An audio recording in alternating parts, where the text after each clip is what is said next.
we have a guest to start off the show with us right now. Actually, I'll just bring Sam on and I'll ask him the question before telling everyone what he is. Welcome to the show, Sam Vincent. Sam, good evening to you, sir. Good evening. The question I was going to ask is, are you a part of the Palestine Solidarity Network Aotearoa, or are you because like we got the contact through John Minto, or are you someone who's been engaged by them as a lawyer for this work? What's your role in the whole thing? So I'm not a member of Palestine Solidarity Network Aotearoa. I've been supporting them in their legal work. So you've been engaged by John. Okay, so let's have a look. Right here on the website right now is PSNA.nz if you want to find it for yourself. There is, I believe I read, it was a 103-page document about New Zealand's complicity in Gaza war crimes being referred to the International Criminal Court. Some ministers of the Crown have been mentioned: Christopher Luxon, Winston Peters, Judith Collins, and then a couple of companies, Rocket Lab, and also I forget the name of the one that builds the Rakon. There it is, Rakon as well.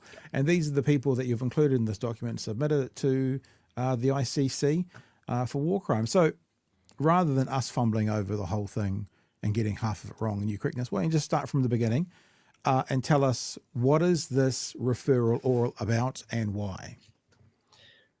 So it is about us. It's about PSNA, I suppose, with me doing most of the writing, referring to the Office of the Prosecutor of the International Criminal Court.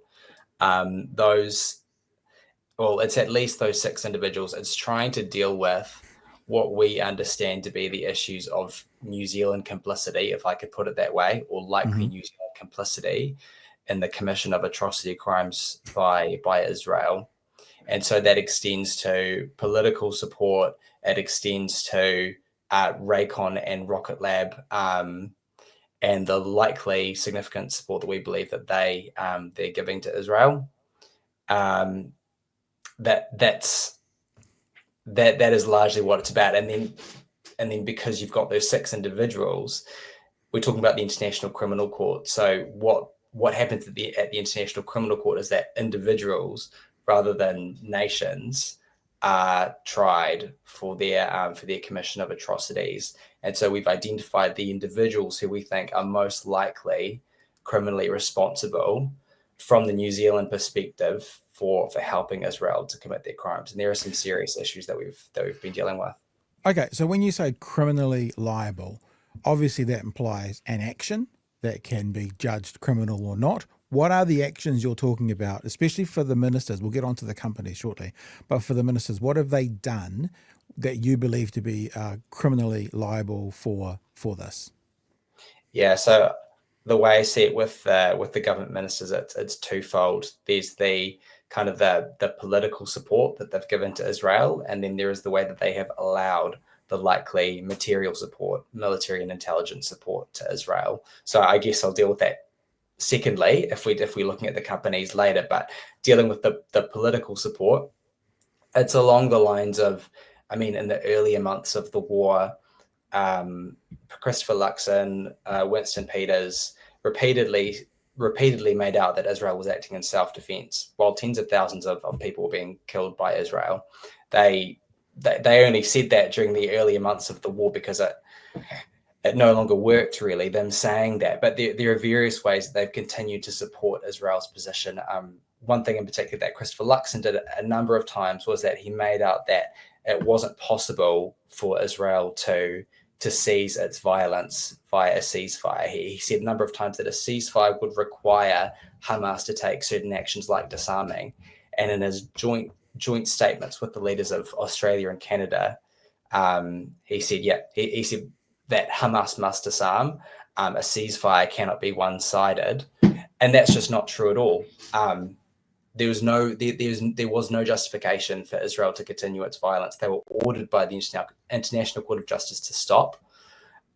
Just as Christopher Luxon said unconditionally, the hostages held by Hamas must be released, he should have said unconditionally that Israel had to stop its violence, which we knew was genocidal. He gave them license to continue. That's one of those kinds of issues that we deal with the political support. A lot of people relate the ongoing atrocities in Gaza to ongoing atrocities from the past. Is there a parallel you can draw for context as to who the Christopher Luxon character is today versus perhaps who he was in a conflict that we all know the history of, so to speak, if you know what I'm saying? That's a good question. I mean, it's kind of a situation of perhaps, not that I understand this particularly well, but perhaps like with the genocide in Rwanda, when you had, if I understand right, I think you had some support from the likes of France, if I remember right, from, I don't know these details particularly well, but you had some support from outside the country, particularly because you have both material support, or likely material support, by allowing those businesses to provide military and intelligence support, but also that the moral support, the political cover, the legitimization of what they're doing. All right. Chewie, you want to jump into? I am. Let's try and organize my thoughts here before I open my mouth. What is it that you're hoping comes out of this? Like, we've seen, obviously, our listeners drew our attention to it. I've seen a press release. What's the ideal thing that happens for you guys with this? Well, I expect that probably in about a couple of months' time, the Office of the Prosecutor of the International Criminal Court will likely come back to us and say, we've accepted your evidence. It's now formally included in our investigations. That is the next likely step. And from there, I don't know, to be honest. I mean, at the moment, we've got Benjamin Netanyahu and Israel's now former defense minister, Yoav Gallant. Those are the only two people so far that the prosecutor has gone after. But I think that is likely to widen as time goes on. I think it is possible that we could see some of these people from New Zealand being prosecuted. And the reason I say that is because I think the contributions are actually really, really serious. I mean, particularly that likely business support. Well, we should talk about that, because you talked about material support. You're talking about Rakon, which is Rakon an American company? I've always heard about Rakon to do with like Desert Storm and all those sorts of things as well. Their names popped up for quite a long time. It's not. No? Rakon's a New Zealand company based in Auckland. Okay, and also Rocket Lab providing material support. Expand on that for us. Explain that out. Yeah. So if I start with Rakon, so Rakon, based in Auckland, they are experts in producing componentry called crystal oscillators. Crystal oscillators have all sorts of uses, but one of their uses is that they can go into missiles. And what they do, military-grade crystal oscillators, is they help missiles reach their target by GPS. So Rakon's military-grade crystal oscillators were the crystal oscillators used when US weapons company Boeing first started producing the JDAM bomb in the 1990s. At the outset of this sort of technology, and the US has been using this technology to hit particular targets by GPS, all around the world since then. And there are many examples of JDAM bombs being used on Gaza. We have no reason to believe that Rakon's crystal oscillators are no longer being used for the JDAM bomb. Rakon's been quite clear that they've been quite clear that they have long-standing relationships with their customers in the US. And there was a really big leak of information 20 years ago, which showed that then Rakon was the leader, and they were still providing then the majority of crystal oscillators for Boeing for their JDAM there's like I said, no reason to believe they're not still having this role.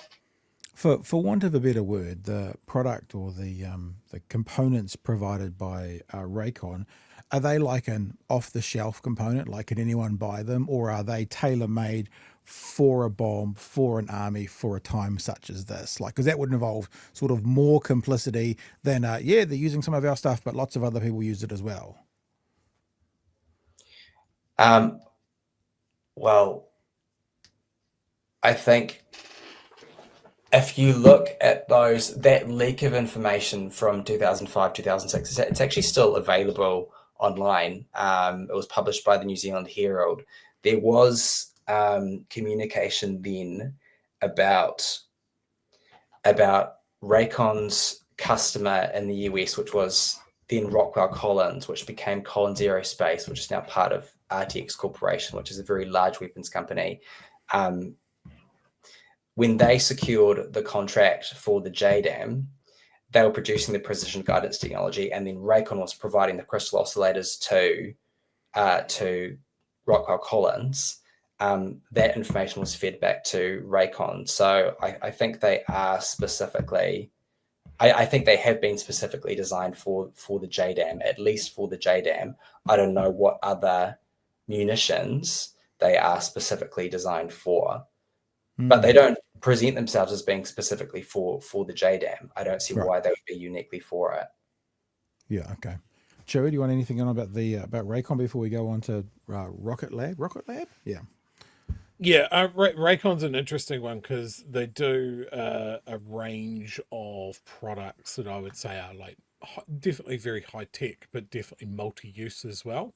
Like you wouldn't just say, oh, they're a weapons company. No. Or even that they're a weapons targeting company. They're a company that do a range of products, and some of their products are used in targeting systems for these the targeting for these weapon systems. But that doesn't give them a pass. It's just like, oh, we make these things. We're not in control of what they go into. It's someone like a US based defense contractor or something like that would absolutely go, well, it's going in a bomb, and so therefore we need it to do this. And they go, okay, we make a bomb. So it's one of those things. You might not be the finger that pulls the trigger, but if you're putting the weapons together, it's the definition of being complicit in something. Yeah, it is. It is. Yeah. I also want to know, let's talk about Rocket Lab. I was thinking haven't talked about this for a long time, but I know Adrian Leeson, AD Leeson, well enough. And for people who don't know who AD is, he was one of the Waihopai 3, and the guys that went along with a scythe and cut down the bubble of the Waihopai spy base. And the reason they did that was the information that was getting passed on potentially through the Waihopai spy base into communications in the Iraqi war, and that was their protest. And ironically, they got found not guilty of their charges because it was the same defense as someone who kicks a door in when the house is on fire. In other words, kicking someone's front door in is breaking and entering. But if what you're doing is you're doing that for a better good, for a larger good, i.e. save the person inside, then it's permissible. And that was basically the defense they used, that them bringing it down, the crime, quote unquote, they committed, what it was doing was saving lives. And so it was and that was as I understand it, that was the defense that they used to get found not guilty. The Rocket Lab situation, putting satellites in space, I don't know, it has an air of similarity to it when I read on what you guys are doing. Do you want to speak to that? Yeah, just a quick note. Unfortunately, to say I don't think that defense exists anymore. That was really relied upon by them. Pretty sure of that. But it is so. In terms of Rocket Lab, just thinking where to start with this. The key issue is so they're putting up satellites for geospatial intelligence companies. The most alarming one is Black Sky. So these geospatial intelligence companies, they have constellations of satellites. They call them constellations of satellites up in space, and they spy down on the surface of the Earth They often use radar to produce really high quality imaging, and then they sell that imagery, that data, that analysis of that data to their clients around the world. And so one of these companies that Rocket Lab has been launching geospatial intelligence satellites for is Black Sky. We found out last year that Black Sky has a very large contract to supply satellite imagery, high quality satellite imagery to Israel. And so what Black Sky does is they take high quality photographs from space once every hour over target locations. So Israel, as its client, presumably is giving target locations to Black Sky, and then Black Skies would then presumably be monitoring those target locations. Israel has said that the quality of imagery that they get from geospatial intelligence is so good that they can see people when there are people at the locations that are caught with by the satellite imagery. So the real concern. You go. Yeah. Sorry, I was just going to say, would these systems maybe have the visual definition to tell the difference between, say, an adult human and a child? I don't know. I don't know that. I don't know. But point well made, Chewie. Even if we don't know, point well made. Yeah. So I mean, the concern obviously is that this information passed to Israel could actually very well be helping Israel to kill people. What Israel says is that the geospatial intelligence that they obtain alongside other sources of intelligence, they feed that into their artificial intelligence systems that generate large numbers of strike targets.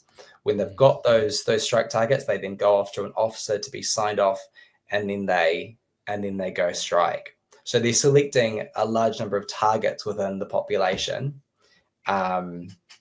using artificial intelligence, and then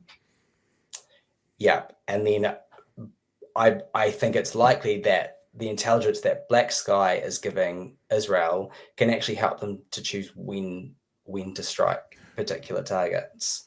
Let me ask something about that. You said you've used the word likely a couple of times. Do you know that Rocket Lab is doing this? What you're claiming could be happening with Black Sky? In other words, they are a part of the chain, or are you saying best guess because they're a client? I mean, Rocket Lab is certainly part of the chain. I could say unequivocally that in some way they are supporting Israel. I guess I'm just saying likely with regard to most of what I'm saying, because I'm kind of putting the pieces together to see not just how Rocket Lab is launching these satellites for Black Sky, but actually how those Black Sky satellites likely, as I say, likely, I think are helping Israel to kill people. Right. A question on that, and I'll use that term we used before, the material support. Like there's the government and then there's two New Zealand companies. I'm interested to know in a legal sense what that means. And straight away I'm thinking of a much different example. Like if a person was abusing migrants in New Zealand and not paying them and kind of trapping them in a workplace, there wouldn't be a tangible link to the government for material support for that business. There'd be a separation for what the business did separately to who the government is. What's the difference with this? Where's the connection to use the term material support? So are you asking how the government ministers are themselves likely made responsible because of the material support? Yeah, I'm asking, you've used the term material support. Correct me if I'm wrong. Are you saying there is material support for these businesses from these ministers? And if there is, how does it work? Or what are we missing? What am I missing? Oh, no. So what I mean is that there's likely material support for Israel's commission of atrocity crimes from these New Zealand businesses. And then New Zealand government ministers have allowed those businesses to provide that support to Israel, knowing the circumstances. And that's how I believe they're implicated as well. Okay, so when you say allowed these businesses, what could or should they have done? Like if I bring it back to my my example of the workers being abused by the worker, that's just the workers doing it. There's nothing in there. Would it be the same as if the government knew about that and allowed the business owner to abuse these workers? Like this government in particular, I mean, the guys who say they're all about, the free market and that kind of stuff, they probably wouldn't step into many business decisions. So what would be the appropriate thing that they should have done to not provide that material support? Right. Well, if I just stick with Rocket Lab, Yep. and what should and shouldn't have been done by the government, the payload, the payload for Black Sky, like the official authorization for those Black Sky satellites to go up into space, that was signed off by Judith Collins in December 2023.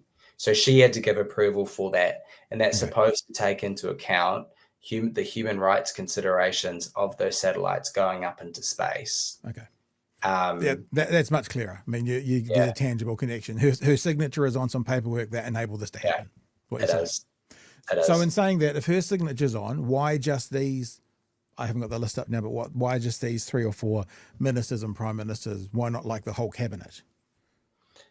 Well, so one of the main reasons why Judith Collins is listed in the referral is for that very reason that I've just explained. Yep. When it comes to Rakon, in about May last year, there was a fair bit going on there actually in terms of Rakon being exposed at that point. And the Ministry of Foreign Affairs and Trade, which is responsible for export controls, they were facing pressure to investigate Rakon and to impose. Well, the thing is that if Rakon is exporting military-grade crystal oscillators from New Zealand, then they should be subject to export controls. They should need to apply for a license from the Ministry of Foreign Affairs and Trade in order to export those. What happened in May last year was that MFAT officials met with Rakon, and they basically just asked them, are your crystal oscillators that you're exporting, or are any of your products subject to export controls? And Rakon just said no, and that was the extent of their quote unquote investigations into this. The responsible minister for export controls is Winston Peters. Winston Peters was briefed on what was going on at the time. So for that reason, we consider that he is responsible for that lack of action when he was aware of these circumstances and didn't do anything about it. All right. Yeah. Chewie? This world of I make a part for something and I'm not in control of where it goes. This is something that I've seen the Ukrainians highlighting a lot of as well when they analyze wreckage from Russian weapons and find out that it's full of American washing machine parts and shell companies sending components that end up in weapons and that sort of thing. It seems to be an issue globally that you can make a little piece of something that becomes something else and are therefore essentially blameless. Is this, in your view, our little part of that? Yeah, I guess it is.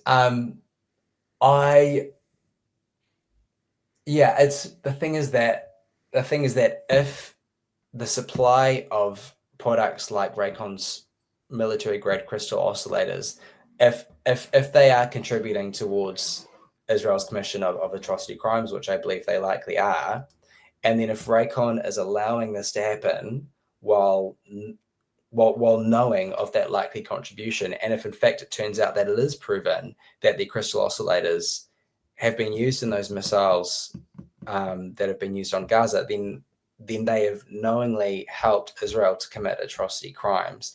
Then they're criminally responsible for that. So it's not blameless. I can't remember what the word you used was, but I mean that sort of thinking that the responsibility doesn't exist. It doesn't actually match up with the international criminal law about it.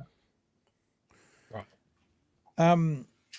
Was just thinking, what do you say to the people, the critics out there? We like to call them the crunchies, who turn up in our chat from time to time, who will say things like, well, you guys are just making some noise. You want some publicity. You got to get a headline or two. This is just a bit of bluster and nothing will come of it. How would you respond to those people out there?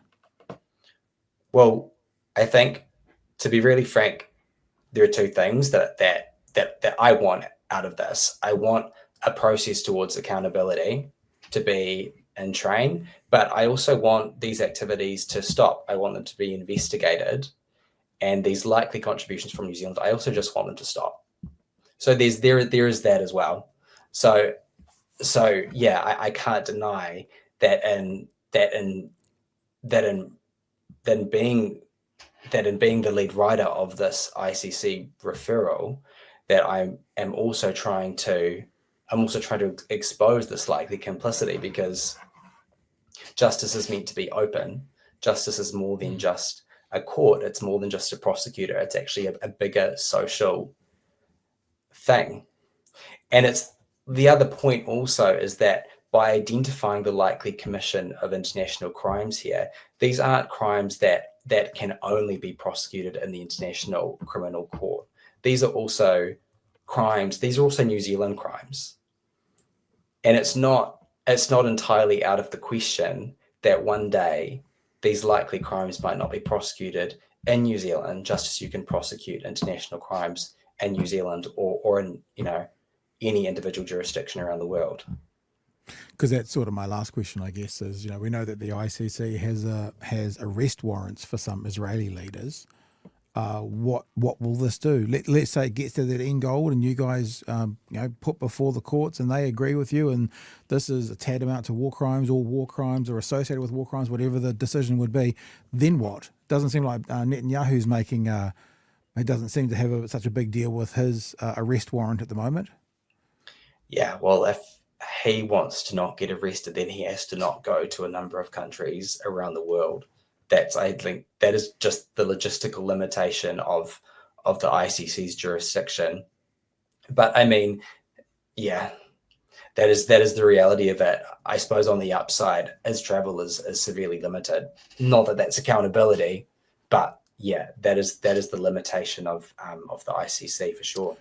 Although, as we are all aware, but just to remind people, when Luxon was asked about what would happen to Netanyahu, he said, what word did he use? We believe in international law. We support the ICC, Luxon said at a press conference on Monday. We believe in the international rules-based system. We support the ICC, and we would be obliged to do so. That's talking about arresting Netanyahu. So if it did go to that path, and if he's so supportive of it when it's somewhere else, it'd be interesting to, like, when it gets accepted, if you're saying that's the next step, because, Mr. Luxon, again, he supports the ICC, and he believes in the international rules-based system, but it'll be interesting to see how he responds to that. Have you heard anything back? Have we heard any public statements from any of the people you're looking to indict, if that's the right term, so far? No, there have been no public statements from them. No, I mean, we can just expect dismissal will be the strategy. All right. There's a question here from Kiwi Bird. I'll just throw this at you as well. I'm not sure how much you know about the regulatory standards bill, but Kiwi Bird says for Sam, would the RSB passing encourage more companies to use New Zealand to commit potential war crimes? Do you have any comment or thoughts around that, Sam? I'd love to give a sophisticated answer to that, but I don't know the RSB well enough, I'm afraid. I was writing this referral instead of doing a submission on the RSB. How long did it take? 103 pages? It was months and months of work. Yeah. All right. Yeah. Chewie, got anything to wrap up with? No, I think I've covered off everything that I wanted to speak on. When do we hear about the next stage, Sam? You said a couple of months. Is that what we're thinking? So like the last quarter of this year, you might get sort of a word back about what's happening next? Yeah, I'd say that's likely. Yeah, vaguely a couple of months or a few months. Yeah. And the next step would be we've accepted your evidence and now it's time to present. Is that sort of what comes after that? No, once the evidence has been accepted, there's no time frame on what comes next. So the Office of the Prosecutor of the ICC has an ongoing investigation into what's happening in Palestine. And as that investigation progresses, we can expect that there'll be more formal investigations into particular people and particular issues opened, and arrest warrants for particular people. So this is a really big and drawn out process. You kind of, I mean, that makes sense that it would be, seeing it's so vast and complicated. If people want to find out more about it, PSNA.nz, on the front page there is the referral to the International Criminal Court. Sam, thank you for joining us tonight. Is there anything you want to leave us with? No, I think I've said it. Well, we really appreciate you giving us some time. Pass on to John, thanks as well for hooking this up. And when the next stage does hit, whatever that is, we'd love to have you back to find out what happens next. Great. I'd love to be here. Appreciate it, Sam. All the best. Thanks for your time. Thank you. That is Sam Vincent, the lawyer for the Palestine Solidarity Network Aotearoa. I guess putting a case together and referring to the International Criminal Court. It's Luxon, it's Peters, and it is Collins, along with some couple of companies as well. Chewie, thoughts? Interesting, man. Real interesting. I've just been watching some of the discussion in the chat, and have they been nice? It's an interesting thing. Have they been good kids? People have been holding forth views and treating each other with a modicum of respect. It is good. It's what we like. And I guess I'm going to paraphrase, and to the people involved in this chat, please forgive me if I'm not exactly encapsulating your view. But I guess when you look at an organization like the International Criminal Court, that sort of thing, there is an element of, I guess, so what's it going to do? Like, what's it going to do? Like, they don't have police, they don't have powers of arrest. So why bother? You know, and I think that's an interesting position, because the alternative is do nothing, and that in the face of what is very clearly a genocide, what is rounding up on 3 years of just absolute horror, that doing nothing isn't an option. Yeah. And I think the longer that this has gone on, the less defensible it's become. And those folks that have come up and said, well, Israel has a right to defend itself. All of those old talking points, like we covered off last week, we played someone hitting the greatest hits of the start of this sort of thing. Israel has a right to exist and a right to defend itself, and all of this. It doesn't land in the same way now, because it's gone way past where a lot of people are comfortable. And I think here in New Zealand, it's very easy for us to go, we're so far away, we're small, we don't really matter. But as you can see here with companies like Rakon and Rocket Lab and that sort of thing, if we have a finger in this pie at all, yeah, then we are complicit. We are part of this. As a developed Western nation with relationships with countries that have a bigger role in this, we still have an obligation to go, this is not right. Like, it's not even, we're not comfortable with this. It is not right. Yeah, but also New Zealand does have a really interesting part to play in that. I mean, how many people in the 80s went, no thanks, America, you can keep those nukes away. Like, this has been a country that has made some of those stances. You know, like, we get a bit pissy when politicians now kind of go, aren't we plucky and maybe we can do, like, we've done a shit ton for a long time. Like, we have, and I hate the phrase punched above our weight, but we have been an impact on the world in all sorts of areas for a long time. Rather than saying punched above our weight, I'll say more so than a population of, who knows what it was in the 80s, 3 million, and now 5 million should ever do. So, and I do think we might get taken more seriously on the international in the international world by diplomats and stuff than some other countries, you know, much bigger than us, because of the history we've had in that area. So yeah, I think there is, you know, weight and sway to the word. There was another comment very early on that didn't follow up with anything, but he was essentially blaming Sam for dragging New Zealand's good name through the mud by saying stop killing kids. Yeah, bastard. Now the person that points out that this is happening is not the person that put our good names in the mud. It's the companies that decided that they were comfortable with this level of exposure. Yeah, what a fucking we talk about legacies. Talk about legacies. Those people who run Rakon, like thinking about, delivering high grade missiles to the world since 1994. What kind of legacy? Man, you'd be embarrassed to be in that space. I did find I saw you looking at the same blurb on their website, because I went looking for the crystal resonators as well. And it was the wording that they used.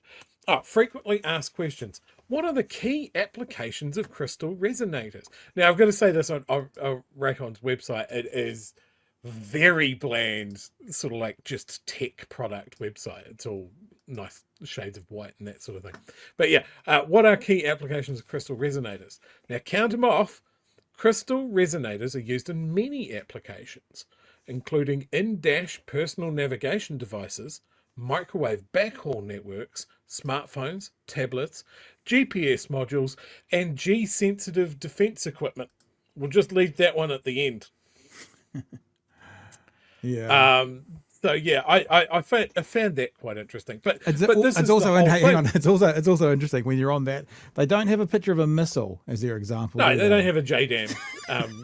They don't have a JDAM. In fact, it looks like a Mercedes Benz. It's a very nice car, not a very explodey bomb as their imagery. This is the thing with modern defense systems is you can be a company that just makes one innocuous part for it that can be used in a variety of things. What is that company's responsibility to go, hey, something that we make is doing that? Yeah. It's not what we intended. We only intended our products to be used in a righteous, 100% just war, not one that's messy and confusing and morally grey, or one that is completely black like Netanyahu's soul. I admit it's a weird position to be in, but I think in that case, the investors, the CEO, the boards need to look inside themselves. It's a moral question. Now you talk about Rocket Lab. I think it was a couple of years ago. It's probably appropriate to show this again. We showed it twice last week, but there you go. A couple of years ago, someone high up on the board or the management team of Rocket Lab resigned because one of the core principles that they stood by is that we will not be a defense contractor. And of course, Rocket Lab has changed their position on that. They're working with the US military. I guess that happens, Chewie, when you add a zero to the invoice, doesn't it? Yeah, and some people are comfortable with it and some people are not. And good on that man for making a moral stand. The other thing I could say, and I guess this goes with a lot of tech companies at the moment. I still can't believe what we're looking at with these pictures. It's like the fucking moon. Honestly, any city, imagine that being Hamilton being as flat as that, or Auckland or Wellington, which is only in my dreams, Pat. What is it with tech companies that are sort of getting into that military space that they're like, right, we need a name. First out of the back, black, a little bit sinister, black sky, not sinister at all. Or Peter Thiel's company, Planeteer. We're going to name it after one of the most biggest evil artifacts of the Lord of the Rings universe that can see everything everywhere, and it's going to be an AI facial recognition system. Not evil at all. Yeah, it's like, I'm not expecting them to name their company Rainbow Daisies or something, but it's just something that's just copyright, just fucking out the gate. Like, you're an evil company. That's an evil name. Was Skynet taken? I think it actually is. Cruise missile damage. They're not hiding it quite as much as maybe other people were, showing advance of it. Right. Yeah, look, it's an ongoing conversation. You know, guys, that these conversations get hidden in the algorithm. YouTube doesn't like them, so this is where you come in as well. Make sure you share all this stuff around. When we put up some clips and stuff from this, make sure you put the clips out there as well, because it's how we get informed and how we inform others around us.